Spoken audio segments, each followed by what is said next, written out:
Hi, everyone.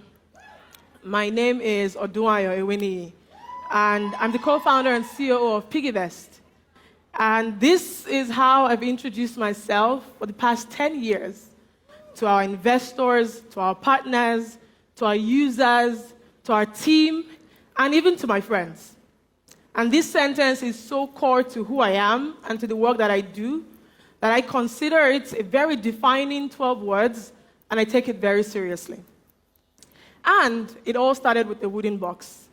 December 31, 2015, a lady broke a wooden box that she had been saving 1,000 naira in every day for 365 days. Not in an app, not in a bank, in an actual wooden box. She broke it, she put the photo on Twitter, and it went viral.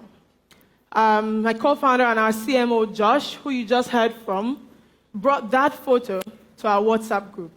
And we were all working together at the time, building a startup called Push CV, and something about that image inspired us.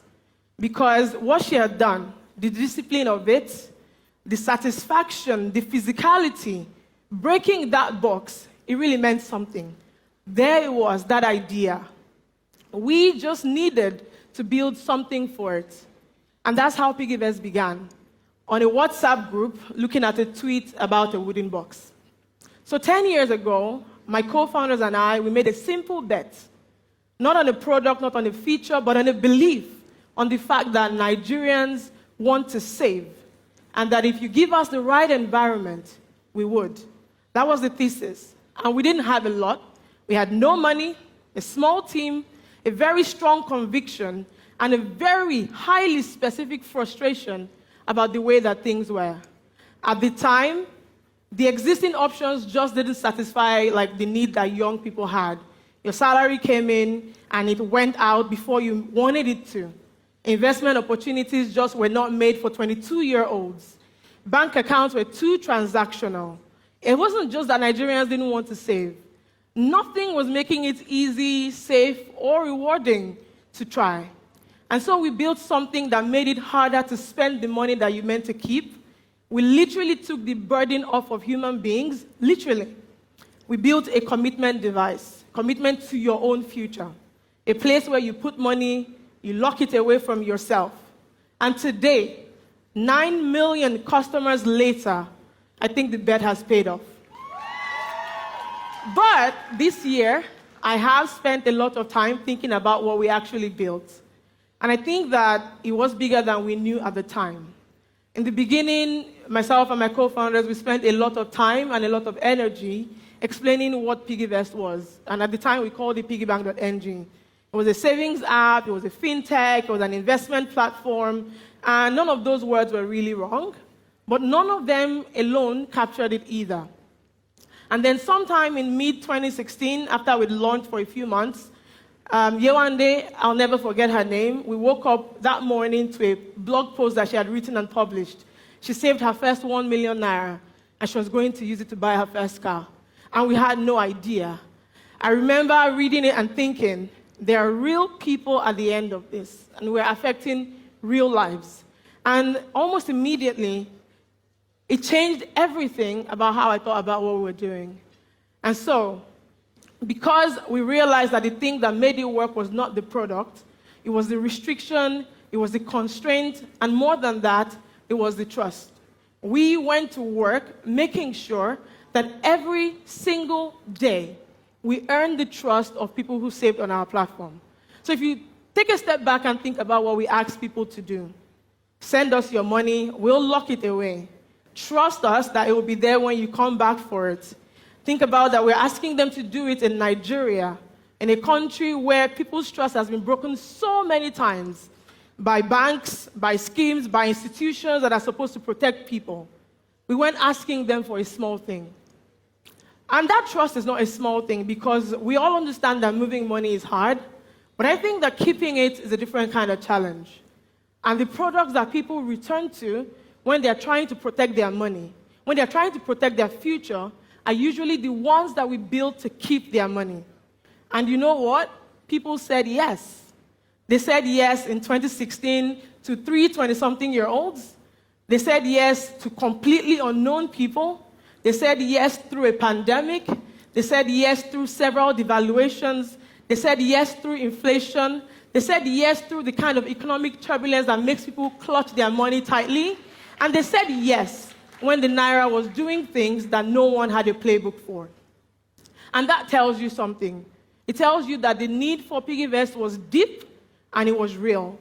And it also tells you that when you show up consistently, when you keep your promises, when you do exactly what you say you're going to do, people will trust you with the thing that they care about the most. We don't take it lightly at all. We didn't take it lightly then, and we continue to not take it lightly. And there's a moment I keep coming back to. Last year, at Zikoko Naira Live, our team came up with something called the money tree. And it was an immediate hit. It was a visual representation showing people everything that they built, their savings, their investments, their returns, rendered as a tree, something alive and growing. And the response was overwhelming. It wasn't a new feature. It was just because we made something theoretical and invisible, visible. And it showed people that their money was doing something, that months and months of discipline and patience compounded into something real, and that people are building for the future. And we learned something really important from that. People don't just want a balance. They want to understand the shape of their financial life. They want to see it growing. They want to feel like they're moving forward towards something. And that insight shaped everything that we've been thinking about from that point. Now, growing up, my parents were university professors, but my mom, she ran a number of stores selling personal items, gifts, and every night she'd come home after work, she'd bring cash to the house, she'd sit down, and she would count it. Every night, night in, night out, it was a ritual. Me and my siblings, Tolutoba, we'd sit around her, watch her count it, and later we'd join her to count it. And she taught us how to think about money. We'd watch her count the money, calculate the cost, take it from the revenue, arrive at the money that was hers. And that's where my relationship with money was formed. My mom taught us to see money not as an end, but as a means. You work, you track, you understand what you actually have, and then you decide what to do with it. We learned that sitting down casually every night, not framed as a lesson. And we understand now that the people who use money well are the people who pay attention to it. Teaching people to use money as a means is still the most important thing about the work that we do at PiggyVest. At 10 years, you start to ask yourself bigger questions. We've been asking ourselves, what does a PiggyVest user's life look like in 10 years? Not their phone, their life. A lot of them, like a lot of us, will be in their 30s and in their 40s. They'll own homes or be trying to own homes. They'll have children in school, parents they are responsible for. They'll be running businesses, building careers, and navigating a Nigerian economy that quite possibly will look very different from this one in ways that we may not be able to predict. And they'll need to save, yes, but they'll also need to invest. They'll need to bank. They'll need to be protected. They'll need to plan for retirement. They'll need to participate in markets that are close to people like them who earn what they earn. And the question that we have to sit with is, can PiggyVest be present for all of that? And it's not by doing everything. It's by being the layer that holds it all together, the financial operating system for the Nigerian household, the digital financial warehouse for the people in 10 years. And, the financial operating system is a very ambitious word, and it really is. But let me tell you why I think this is the right frame. An OS doesn't do everything. It doesn't write your documents or send your messages, but it makes it possible. It runs under it. It manages your resources, and it creates the environment in which everything else can work. Right? And that's what we need to be. That's what we want to be for the financial lives of the people that trust us. We don't need to build every product. The layer that makes everything else possible. And what does that look like? And where are we going? The first thing that we will do is create access to ownership. For too long, participating in wealth creation in Nigeria has been a function of who you know, how much you already have. Markets, assets, investment products, these have never been built for the person who's saving 5,000 naira a month. We've done that, and we'll continue to do it. And we continue to be in the position to make real change, and that means building real pathways for our users to put their money to work, and not just save it, but to own a piece of the economy that they exist in. The second thing, and we're starting to see this happen, is collapsing the distance between savings and banking. The line between saving and banking has always been very artificial, and our users are crossing that line. We don't force them to choose, we never have, but we meet them where they are, and we make that distinction irrelevant. You notice everyone else that says, I save with PiggyVest. But what do? You warehouse your money with us. What do you do with GT Bank? You warehouse your money there. But we made that line not relevant, but we elevated your savings. A third thing is protection. A financial operating system that just grows your money is incomplete. Life happens. People get sick, businesses fail, people retire. And the households that we want to serve need products that continue to protect their financial lives. And that means not in the good years, but across a lifetime. Insurance, retirement, showing up for the moments that matter the most, not just the ones that are easy. And the fourth thing that we need to tackle and that we will tackle is reach. The Nigerian household is not only in Nigeria. Our users are in the UK, our users are in South Africa, our users are in Canada. They're building wealth abroad, they live in cities across the world, they send money home, and they're trying to stay connected to the economy that they came from while navigating the ones that they're in. And we have not fully shown up for those users yet. We will change that. And the fifth thing, and the one that I want to spend some time on, is infrastructure. We've built over 10 years, not just a consumer product. Our team, you guys, have built a set of capabilities. Systems for saving money, systems for investing, systems for moving money, and for managing money. Those capabilities have value beyond just PiggyVest. The infrastructure that we've built for ourselves is becoming something that others can build on. Something that strengthens the whole ecosystem, not just PiggyVest. And that's a different kind of ambition than when we started. And it's one that I think that we're ready for. Keeping money requires discipline. It's hard to build and it's easy to break. And it also requires consistency, which means showing up for people when it's not exciting. And over the last 10 years, we have had so many moments where it was not exciting.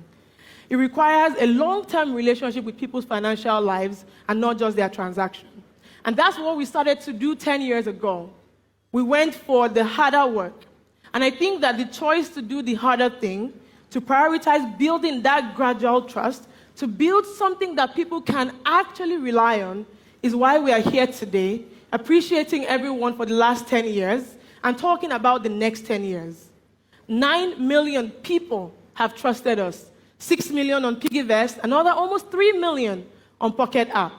They trusted us when we were unknown, and they've trusted us with their savings goals and their investment hopes, their quiet, private ambitions to be better with money than people before them. They trust us today. They trust us now. So the money that people keep, the money tree, and I keep coming back to it because on reflection, I think that is the most honest image of the work that PiggyVest does. Roots that go very deep, built over 10 years. Branches that are just beginning to show what's possible. And growth that has been compounded by showing up quietly, steadily, in ways that most people don't notice unless you step back and look. That's what we're doing today. Stepping back and looking at the past 10 years. If you're one of those 9 million people, if you've ever locked money on PiggyVest so you wouldn't spend it, if you saved your first million and felt something shift in how you look at your own financial life, if you're in this room tonight because PiggyVest has been part of your life, or you're here because you've taken a huge bet on us, on me, and on our team, I want to say to you directly, we owe you the next 10 years. Not as a debt, but as a recommitment. The same one that you made every time you saved. The same one you made when you wrote us a check, and the same one you made when you speak up for us when we are not in the room. We're not done. We're not close to done. To my team, the financial operating system of the Nigerian household is not yet fully built. We're going to do it. The users who will need us in 2036, some of them are just starting their financial life right now. The products that we will build, they matter just as much as the ones that we already built. The journey that we are on together, everybody, is just starting. And that's it. That's PiggyVest at 10. We know where we want to go. We know what we are building towards. We know why. And we're going to keep going. Thank you so much for the last 10 years. And here's to the next 10 years. Thank you, everybody. Thank you so much.